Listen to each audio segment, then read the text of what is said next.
Greetings, St. Charles. It's me again. Today I want to do something slightly different. I want to talk about 3 points. What is adoration? What to do? What not to do? So what's adoration? The word adoration comes from the Latin word ad oratio, which means mouth to mouth. In and of itself describes the nature of adoration. Mouth to mouth has this reference to simply being in the presence of your beloved. So think about it. When you have a friend, you long to be in their presence. The conversation that ensues is secondary, but what's most important that you are in their presence, enjoying each other's presence.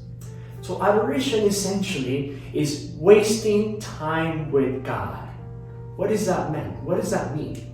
Not passively waiting, not just sitting there, all right, I have 30 more minutes to go, but rather giving God that time. What we say in prayer or don't say, it's secondary. Whether we're fighting with our distractions or not is part of the discipline.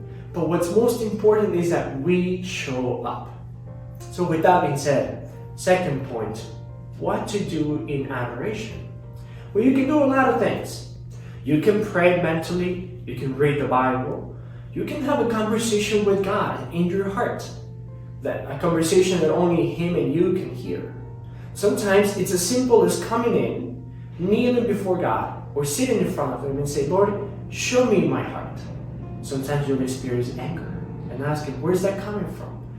You may experience joy, maybe fear. Ask Him, Lord, where is this coming from? Ultimately, remember, it's about being in His presence. Even if you fall asleep, so be it.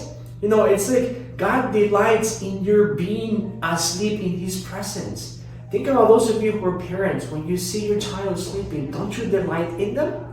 Well, God delights in your presence. What you say or do, it's secondary. Now that leads me to the third point. What not to do in adoration. First, talking. Praying out loud. Now, I'm not saying don't do those things. You can do that in the main church. But when we're in adoration, silence is the preferred means of God's communication.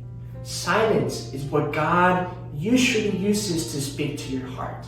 Now, you may wonder, well, it would be better if God spoke to me. But if He did, then everybody else would hear what God is saying to you, and that perhaps interrupts their own prayer. Think about it, even if God did decide to speak physically, there would be 100 conversations going on at once. We would not be able to hear. In a way, what not to do in adoration, I would say, is anything that disrupts silence. Sometimes, even a devotional prayer can become an obstacle to prayer. Think about praying the rosary, when in and of itself, which is repeated without meditating. Now, I'm not saying the rosary is bad.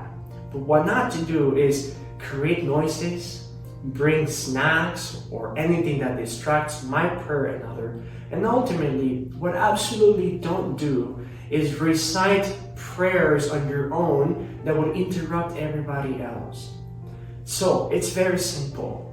Spend time with God. Waste time with Him. Be in His presence. That's what adoration is. If you get bored, I know it's hard. It's 1 hour. But think about it. You're putting in time in heaven. God bless you.